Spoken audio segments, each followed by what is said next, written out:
श्री राजा रामचंद्र भगवान की जय। प्रणमो पवन कुमार खलवन पावक ज्ञान घन जासु हृदय आगार बसै राम सर चाप धर। लोकाविरामं रणरंगधीरं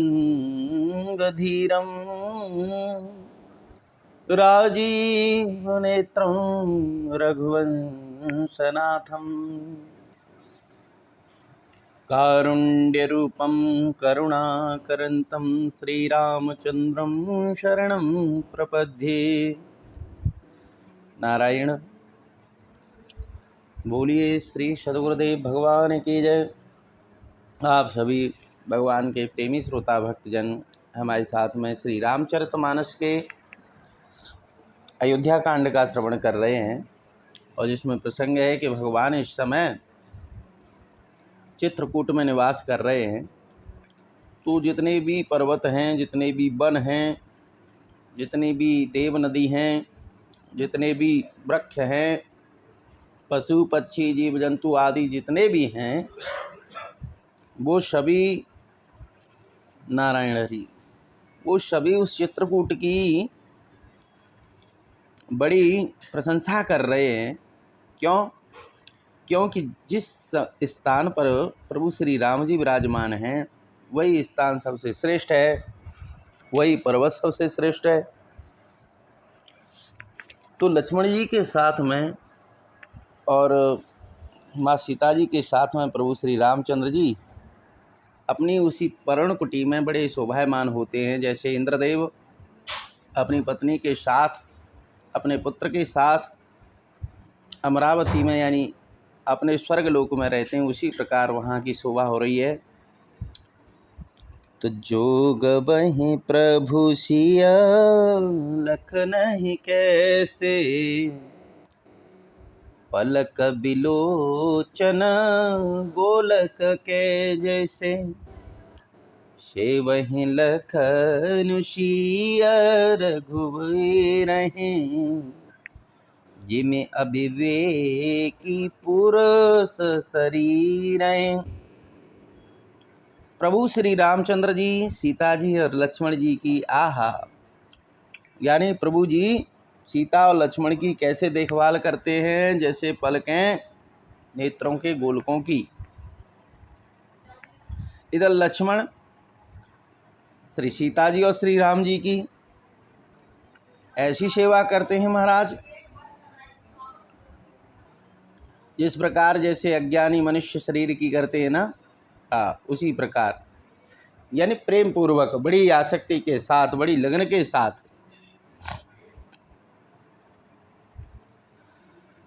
एहि विधि प्रभु बन बसहि सुखारी, खग मृग सुर तापस हितकारी,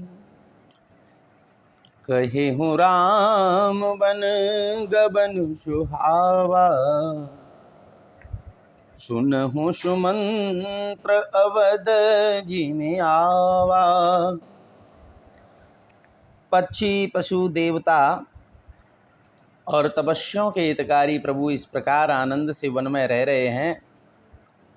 तो तुलसीदास जी कहते हैं कि मैंने श्री रामचंद्र जी के सुंदर वन आगमन का वर्णन किया। अब जिस तरह सुमंत्र अयोध्या में आए, वो प्रसंग भी आप सुन लो। भगवान को वन में छोड़ करके हिरे हूँ निषादु प्रभु ही पहुँचाई, सचिव सहित रथ देखे से आई, मंत्री बिकल विलोके निषादु, कहीं न जाई जस भयहु साधु। प्रभु श्री राम जी को पहुंचा करके जब निषाद राज गोए अपनी श्रृंगवेरपुर में वापस हुए, तो उन्होंने आकर के क्या देखा कि अभी मंत्री सुमंत्र जी रथ के सहित वहीं हैं और व्याकुल हैं। तो निषाद राज को बड़ा दुख हुआ। राम राम सिया लखन पुकारी, परिहूँ धरने तल व्याकुल भारी।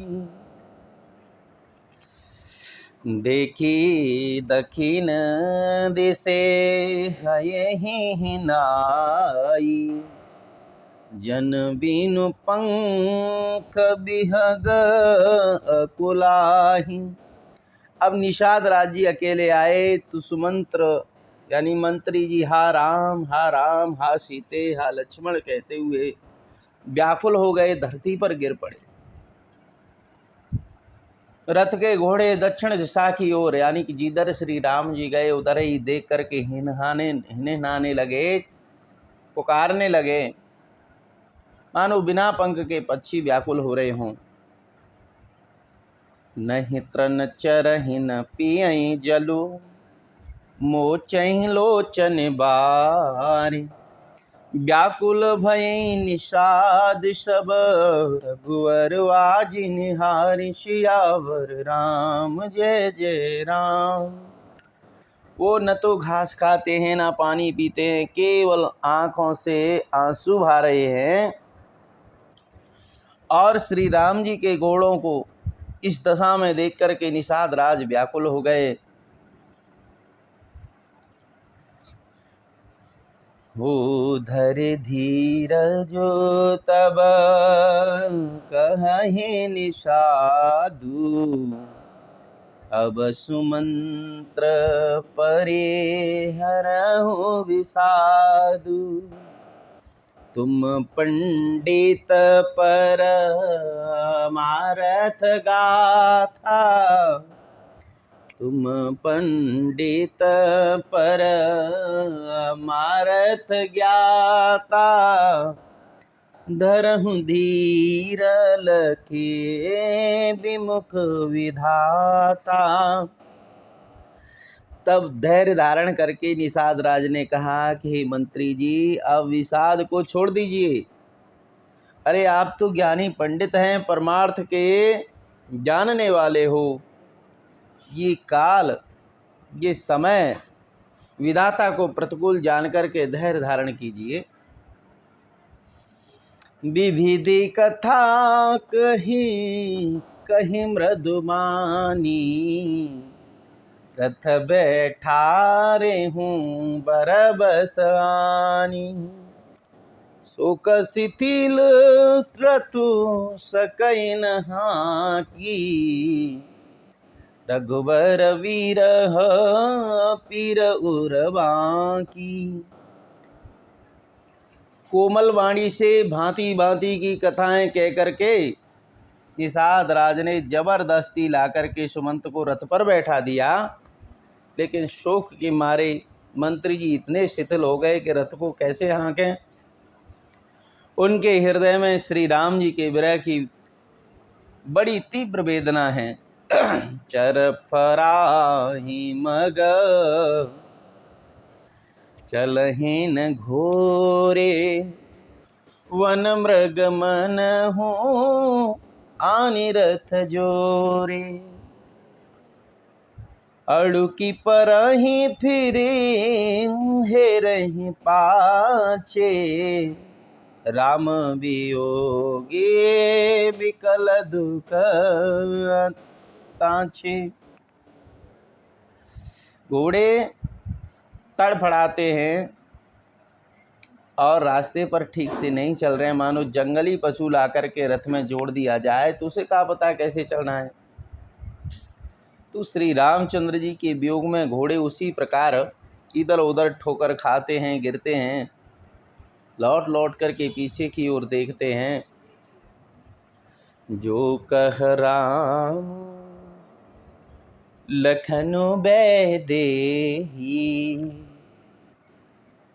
करे हित हे रहते ही।